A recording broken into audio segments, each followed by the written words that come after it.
ਅੱਜ 10 ਕਰੋੜ रुपए ਦੀਆਂ ਮਸ਼ੀਨਾਂ ਲੱਗੀਆਂ, ਦਿੱਲੀ ਕਮੇਟੀ ਨੇ ਨਹੀਂ ਖਰੀਦੀਆਂ, ਇਹ ਸੰਗਤ ਨੇ ਦਿੱਤੀਆਂ। करोड़ रुपए का लंगर जिहड़ा करोना महामारी दे विच चलिया, रोज़ 2 लाख बंदियां प्राणियां नूं लंगर छकाउण दी गल होई है, संगत ने दिता। सो संगत का ओट आसरा, संगत का प्यार, संगत का विश्वास जितया कमेटी ने, इस करके सब कुछ संभव हो रहा। बाहर भी कराइए प्राइवेट हस्पतालों में मशीनां होण ते 3 ਤੋਂ 4 हज़ार तक का खर्चा आंदा, इत्थे 50 रुपए किस तरह संभव होएगा संगत नूं? पहली गल तो 3 ਤੋਂ 4 हज़ार नहीं, मिनीमम अगर कोई MRI होंगी है तो 8 हज़ार रुपये की होंगी है, और इतने 50 रुपये की जी असी MRI रखी है बिलो पॉवर्टी लाइन वास्ते, और वैसे रखी है 1450 रुपये की।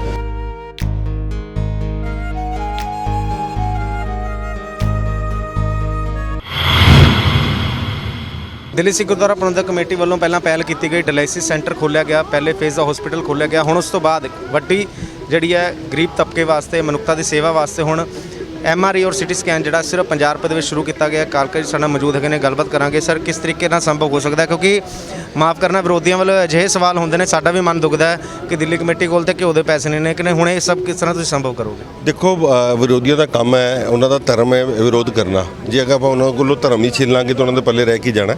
तो मैं समझदा कि ये जिहड़ा जिन्हों विश्वास है ना गुरु महाराज के उत्ते, उन्होंने कारज महाराज आप सबर करते हैं, और ये संगत का काम है, और संगत के काम के जिस तरीके नाल संगत का सहयोग मिल रहा तुहाडे सामने में।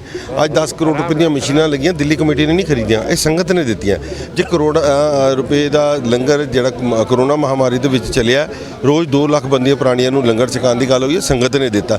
ਸੋ ਸੰਗਤ ਦਾ ਓਟ ਆਸਰਾ, ਸੰਗਤ ਦਾ ਪਿਆਰ, ਸੰਗਤ ਦਾ ਵਿਸ਼ਵਾਸ ਜਿੱਤਿਆ ਕਮੇਟੀ ਨੇ, ਇਸ ਕਰਕੇ ਸਭ ਕੁਝ ਸੰਭਵ ਹੋ ਰਿਹਾ। ਜਿਸ ਤਰੀਕੇ ਨਾਲ ਅਸੀਂ ਬਾਹਰ ਵੀ ਕਰਾਈਏ ਪ੍ਰਾਈਵੇਟ ਹਸਪਤਾਲਾਂ 'ਚ ਮਸ਼ੀਨਾਂ ਹੋਣ ਤੇ 3 ਤੋਂ 4 ਹਜ਼ਾਰ ਤੱਕ ਦਾ ਖਰਚਾ ਆਉਂਦਾ, ਇੱਥੇ 50 ਰੁਪਏ 'ਚ ਕਿਸ ਤਰ੍ਹਾਂ ਸੰਭਵ ਹੋਏਗਾ ਸੰਗਤ ਨੂੰ? ਦੇਖੋ, ਪਹਿਲੀ ਗੱਲ ਤਾਂ 3 ਤੋਂ 4 ਹਜ਼ਾਰ ਨਹੀਂ, ਮਿਨੀਮਮ ਅਗਰ ਕੋਈ MRI ਹੁੰਦੀ ਹੈ ਤਾਂ 8 ਹਜ਼ਾਰ ਰੁਪਏ ਦੀ ਹੁੰਦੀ ਹੈ, ਔਰ ਇੱਥੇ 50 ਰੁਪਏ ਦੀ ਜਿਹੜੀ ਅਸੀਂ MRI रखी है बिलो पॉवर्टी लाइन वास्ते, और वैसे रखी है 1450 रुपये की। मैं समझदा कि जिन्हां दे तुसीं लानी हो, एक प्रैक्टिकली गल सोचिए, ਇਹਦੇ ਜਿਹੜੀ ਰਨਿੰਗ ਕਾਸਟ ਹੈ ਉਹ ਇੰਨੀ ਕੀ ਹੈ, 1400-1450 ਰੁਪਏ। ਜਿਨ੍ਹਾਂ ਨੇ ਮਸ਼ੀਨਾਂ ਦੀ ਕਾਸਟ ਕਰਨੀ ਹੁੰਦੀ ਹੈ, ਜਿਨ੍ਹਾਂ ਨੇ ਪ੍ਰੋਫਿਟ ਕੱਢਣੇ ਹੁੰਦੇ ਨੇ, ਉਹ ਇਹਦੇ ਉੱਤੇ ਆਪਣੇ ਮਾਰਜਨ ਰੱਖਦੇ ਨੇ, ਔਰ ਉਹਨਾਂ ਨੇ ਆਪਣੇ ਘਰ, ਆਪਣੇ ਮਹਿਲ, ਆਪਣੇ ਹਸਪੀਟਲ ਵੱਡੇ ਬਣਾਉਣੇ ਹੁੰਦੇ। ਦਿੱਲੀ ਸਿੱਖ ਗੁਰਦੁਆਰਾ ਪ੍ਰਬੰਧਕ ਕਮੇਟੀ ਨੋ ਪ੍ਰੋਫਿਟ ਨੋ ਲਾਸ ਦੇ ਉੱਤੇ ਕੰਮ ਕਰ ਰਹੀ। ਸਰ, ਇਲਜ਼ਾਮਬਾਜ਼ੀ ਲਗਾਤਾਰ ਲੱਗ ਰਹੀ ਹੈ ਕਿ NGOs ਨਾਲ ਮਿਲ ਕੇ ਤੁਸੀਂ ਡਾਇਲਿਸਿਸ ਸੈਂਟਰ ਖੋਲ੍ਹਿਆ, ਹੁਣ ਇੱਥੇ ਵੀ ਆਪਣੀ ਛਵੀ ਬਚਾਉਣ ਲਈ ਜਿਹੜਾ ਮਸ਼ੀਨਾਂ ਕਿਸ ਤਰੀਕੇ ਸੰਭਵ ਹੋਈਆਂ, ਮਸ਼ੀਨਾਂ ਕਿਸ ਤਰ੍ਹਾਂ ਲੱਗੀਆਂ? ਨਹੀਂ, ਮਨੀਸ਼ਾ ਸੰਗਤ ਨੇ ਦਿੱਤੀਆਂ, ਅਸੀਂ ਤਾਂ ਕਹਿ ਹੀ ਨਹੀਂ ਰਹੇ। ਜੇ ਮਸ਼ੀਨ ਕੋਈ ਸੰਗਤ ਖਰੀਦ ਕੇ ਤਾਂ ਦੇ ਦੇਗੀ, ਤਾਂ ਮੇਰੀ ਛਵੀ ਕੀ ਸਾਡੀ ਛਵੀ ਕਾਹਦੀ ਹੈ?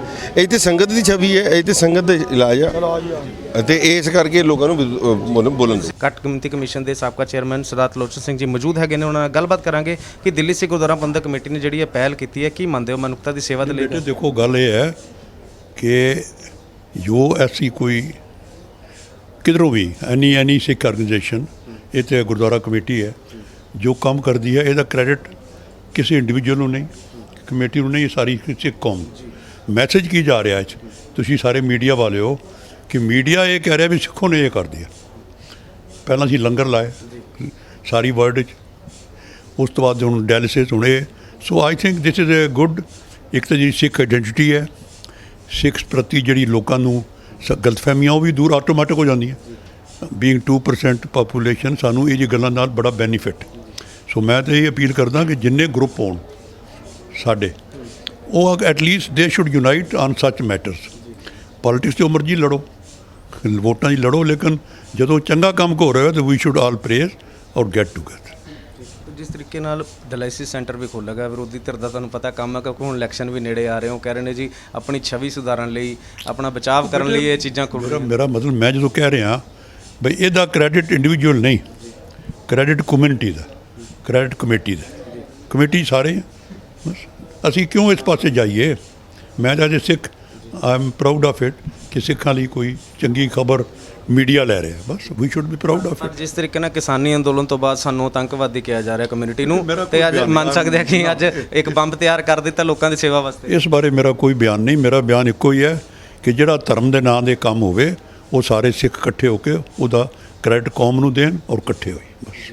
ਧੰਨਵਾਦ ਸਾਡੇ ਨਾਲ ਗੱਲਬਾਤ ਕਰਨ ਲਈ। ਸੋ ਇਹ ਸਨ ਸਰਦਾਰ ਲੋਚਨ ਸਿੰਘ ਜੀ ਜੋ ਸਾਰੀ ਜਾਣਕਾਰੀ ਦੇ ਰਹੇ ਸੀਗੇ ਕਿ ਇੱਕ ਸ਼ਲਾਘਾਯੋਗ ਕਦਮ ਜਿਹੜਾ ਹੈ ਉਠਾਇਆ ਗਿਆ। ਸਿੱਖਾਂ ਦੀ ਛਵੀ ਜਿਹੜੀ ਅਕਸਰ ਅੱਜ ਖਰਾਬ ਕਰਨ ਨੂੰ ਅੰਦੋਲਨ ਨੂੰ ਲੈ ਕੇ ਜਿਹੜੇ ਚੱਲਦੇ ਨੇ, ਇਸ ਦੇ ਨਾਲ ਜਿਹੜਾ ਹੈ ਕਾਫੀ ਫਰਕ ਪਏਗਾ। ਕੋਈ ਗਰੀਬ ਲੋਕਾਂ ਦੀ ਸੇਵਾ ਵਾਸਤੇ, ਮਨੁੱਖਤਾ ਦੀ ਸੇਵਾ ਵਾਸਤੇ, ਉਹਨਾਂ ਦੇ ਇਲਾਜ ਵਾਸਤੇ, ਉਹਨਾਂ ਨੂੰ ਲੰਗਰ ਪਹੁੰਚਾਉਣ ਵਾਸਤੇ ਸਿੱਖ ਕੌਮ ਜਿਹੜੀ ਆ ਹਮੇਸ਼ਾ ਤਤਪਰ ਰਹਿੰਦੀ ਹੈ। ਇਸ ਨੂੰ ਕੜੀ ਨੂੰ ਜੋੜਦੇ ਹੋਏ ਅੱਜ MRI CT ਸਕੈਨ ਜਿਹੜੀ ਆ ਹੁਣ ਗੁਰਦੁਆਰਾ ਬੰਗਲਾ ਸਾਹਿਬ ਵਿਖੇ ਸਿਰਫ 50 ਰੁਪਏ ਦੇ ਵਿੱਚ ਸੰਭਵ ਹੋ ਪਾਈ ਹੈ। ਸਭ ਤੋਂ ਸਸਤੇ ਰੇਟ ਦੇ ਉੱਤੇ MRI ਦੀ ਮਸ਼ੀਨ ਜਿਹੜੀ ਆ ਬੰਗਲਾ ਸਾਹਿਬ ਗੁਰਦੁਆਰੇ ਕਲੀਨਿਕ ਦੇ ਵਿੱਚ ਲਗਾਈ ਗਈ ਹੈ। ਤੁਸੀਂ ਦੇਖ ਸਕਦੇ ਹੋ ਤਸਵੀਰਾਂ ਦੇ ਵਿੱਚ ਜਰਮਨ ਟੈਕਨੋਲੋਜੀ ਦੇ ਨਾਲ ਜਿਹੜੀ ਹੈ ਮਸ਼ੀਨ ਹੈ, ਆਧੁਨਿਕ ਤਕਨੀਕਾਂ ਦੇ ਨਾਲ ਲੈਸ ਹੈ ਔਰ ਕਿਸੇ ਤਰੀਕੇ ਦੀ ਵੀ ਜਿਹੜੀ ਹੈ ਇਸ ਵਿੱਚ ਕੋਈ ਦੁਵਿਧਾ ਜਿਹੜੀ ਹੈ ਮਰੀਜ਼ ਨੂੰ ਨਹੀਂ ਹੋਏਗੀ।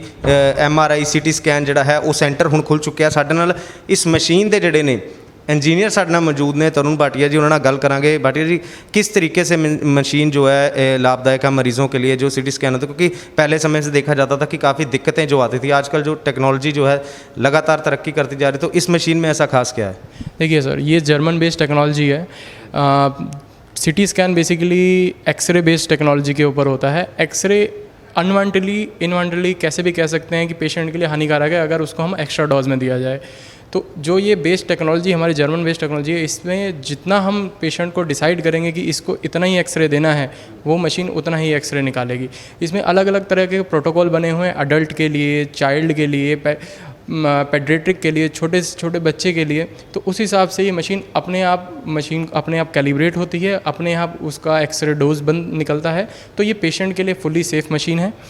मैं आपको दिखा देता हूँ। मैं आपको दिखाता हूँ कि पेशेंट की एंट्री हम यहाँ से भी कर सकते हैं, अंदर कंसोल से भी। ये हमारा बेसिकली प्रोसीजर रूम है। जितनी भी स्कैनिंग होगी यहाँ पे पेशेंट का जो भी स्कैन किया जाएगा उसका सारा डाटा हमारा कंसोल रूम में जाएगा। जिस तरीके नाल आपां गल करिए, दिल्ली से गुरुद्वारा प्रबंधक कमेटी ने इन्ना उपराला किया। मशीन की कोस्ट कितनी है अज की डेट की? जेकर असीं गल करें मशीन की कितनी कोस्ट? इस मशीन की कॉस्ट अप्रॉक्सीमेटली 1 से 2 करोड़ है। तो सिख कम्युनिटी का सबसे बड़ी पहल है, गुरुद्वारे की बहुत बड़ी पहल है कि लो पॉवर्टी लाइन के लिए ये जो उन्होंने पहल करी है, ये नॉर्मल पहल नहीं है, ये बहुत बड़ा मानवता के लिए। पाड़ी जी, अगर ये दसो कि जेकर ये मशीन किसी मल्टीनैशनल हॉस्पिटल, प्राइवेट हॉस्पिटल च लगी होंदी तो उत्थे मरीज़ों की कोस्ट कितनी आती अगर एक बार किसी ने MRI या CT स्कैन कराना होता? नॉर्मल MRI नॉर्मल 4 तो 5 हज़ार रुपये लगता है। अगर बाहर किसी भी हॉस्पिटल च डायग्नोस्टिक सेंटर तुसी करांदे हो तो normal CT scan 2500, 3000, 1500, it depend upon कि कौन सा किस चीज़ बॉडी पार्ट का आप स्कैन करा रहे हो। लेकिन यहाँ पर आपको हर सुविधा 50 रुपये की पर्ची काट के दी जाएगी। तो जो एक मैं यही कहता हूँ कि जो एक बहुत बड़ा गुरुद्वारे की तरफ। जिस तरीके नाल तुसीं कह रहे हो 50 रुपये की पर्ची होएगी, जिस तरह प्राइवेट हॉस्पिटल की गल की अलग अलग रेट होंदा किस बॉडी पार्ट की तुसीं स्कैन कराउणी है। इत्थे 50 रुपीज़ दे विच असीं मान लीए कि फुल बॉडी का चैकअप भी हो सकता? वो जी चेकअप और जो ये सारे प्राइस डिसाइड करने के लिए सिख कम्युनिटी, गुरुद्वारे की कम्युनिटी है, वो बताएगी। हमारा काम था यहाँ पे मशीन को परफेक्टली इंस्टॉल करना, मशीन को हैंड ओवर करना, जो हम आज बच्चों वास्ते तुसीं कह रहे सी इहदे विच कोई नुकसान नहीं होएगा, ये सेफ हैगी है। किस तरीके नाल? कोई पुरानियां मशीनां, क्योंकि अज टैक्नोलॉजी जिहड़ी है तरक्की करती जा रही है, तो इस दे विच किस तरीके नाल थोड़ा कुछ मशीन यूज़ करके दिखाओगे किस तरीके नाल मशीन चलती है? जी, ये फुल्ली ऑटोमेटिकली मशीन है। इसको हम कंसोल से भी ऑपरेट कर सकते हैं। फुल्ली ऑटोमेटिक मशीन, वायर्ड, इसके 3 रिमोट दिए हुए हैं हमने, वायर्ड के साथ वायरलेस।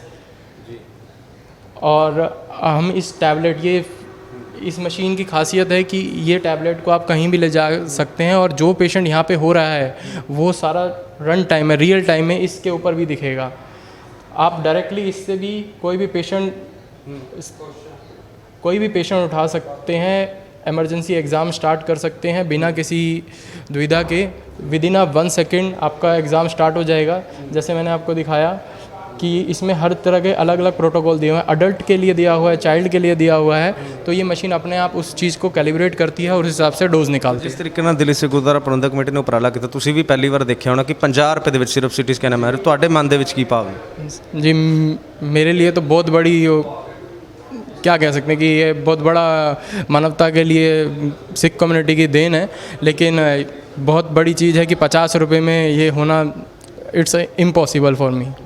ਧੰਨਵਾਦ ਭਾਟੀ ਜੀ ਸਾਡੇ ਨਾਲ ਗੱਲਬਾਤ ਕਰਨ ਲਈ। ਸੋ ਤਰੁਣ ਭਾਟੀ ਜੋ ਇੰਜੀਨੀਅਰ ਨੇ ਇਸ ਮਸ਼ੀਨ ਦੀ ਸਾਰੀ ਜਾਣਕਾਰੀ ਦੇ ਰਹੇ ਸੀਗੇ। ਮਸ਼ੀਨ ਚਲਾ ਕੇ ਵੀ ਦਿਖਾਈ, ਤੁਸੀਂ ਦੇਖ ਸਕਦੇ ਹੋ ਤਸਵੀਰਾਂ ਦੇ ਵਿੱਚ ਇੱਕ ਵਾਰ ਫਿਰ ਅਤਿਆਧੁਨਿਕ ਮਸ਼ੀਨਾਂ ਦੇ ਨਾਲ ਜਿਹੜੀ ਲੈਸ ਹੈਗੀ ਹੈ ਮਸ਼ੀਨ, ਔਰ ਕੋਸਟ ਵੀ ਜਿਹੜੀ ਹੈ ਇਹਦੀ 2 ਤੋਂ 3 ਕਰੋੜ ਹੈਗੀ ਹੈ। ਲੇਕਿਨ ਸਿਰਫ ਬੰਗਲਾ ਸਾਹਿਬ ਗੁਰਦੁਆਰੇ ਦੇ ਵਿੱਚ ਜਿਹੜੀ ਹੈ ਇਹਦੀ ਕੋਸਟ ਕੋਈ ਵੀ ਬੋਡੀ ਪਾਰਟ ਜਿਹੜਾ ਸਕੈਨ ਕਰਾਉਣਾ ਹੋਏ ਸਿਰਫ 50 ਰੁਪਏ ਦੀ ਪਰਚੀ ਜਿਹੜੀ ਲੱਗੇਗੀ। ਇਸ ਤੋਂ ਪਹਿਲਾਂ ਵੀ ਦਿੱਲੀ ਸਿੱਖ ਗੁਰਦੁਆਰਾ ਪ੍ਰਬੰਧਕ ਕਮੇਟੀ ਨੇ ਡਾਇਲਾਈਸਿਸ ਵਾਸਤੇ ਵੀ ਬਾਲਾ ਸਾਹਿਬ ਹਸਪੀਟਲ ਜਿਹੜਾ ਸਿਆਸਤ ਦੀ ਭੇਟ ਚੜ੍ਹੇ ਸੀ, ਉੱਥੇ ਵੀ ਪਹਿਲੇ ਫੇਜ਼ ਦਾ ਜਿਹੜਾ ਹਸਪੀਟਲ ਖੋਲ੍ਹਿਆ ਹੈਗਾ, ਉੱਥੇ ਕਿਡਨੀ ਡਾਇਲਾਈਸਿਸ ਸੈਂਟਰ ਵੀ ਜਿਹੜਾ ਬਿਨਾਂ ਕਿਸੇ ਕੋਸਟ ਤੋਂ ਹੋ ਰਿਹਾ। ਤੋਂ ਮਾਨਵਤਾ ਦੀ ਸੇਵਾ ਦੇ ਲਈ ਜਿਹੜੀ ਪਹਿਲ ਕਦਮੀ ਦਿੱਲੀ ਸਿੱਖ ਗੁਰਦੁਆਰਾ ਪ੍ਰਬੰਧਕ ਕਮੇਟੀ ਨੇ ਕੀਤੀ ਹੈ, ਉਹ ਅੱਜ ਸੰਗਤ ਦੇ ਸਪੁਰਦ ਹੈ। ਕੈਮਰਾ ਪਰਸਨ ਕਰਨਜੀਤ ਸਿੰਘ ਦੇ ਨਾਲ ਦਵਿੰਦਰ ਸਿੰਘ, ਗਲੋਬਲ ਪੰਜਾਬ ਟੀਵੀ, ਦਿੱਲੀ।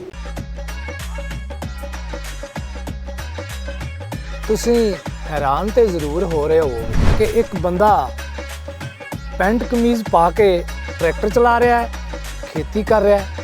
ਜੀ ਹਾਂ, ਦੁਨੀਆ ਬੜੀ ਤੇਜ਼ ਰਫ਼ਤਾਰ ਨਾਲ ਬਦਲ ਰਹੀ ਹੈ, ਤਾਂ ਫਿਰ ਸਾਡੀ ਖੇਤੀ ਕਿਉਂ ਨਾ ਬਦਲੇ।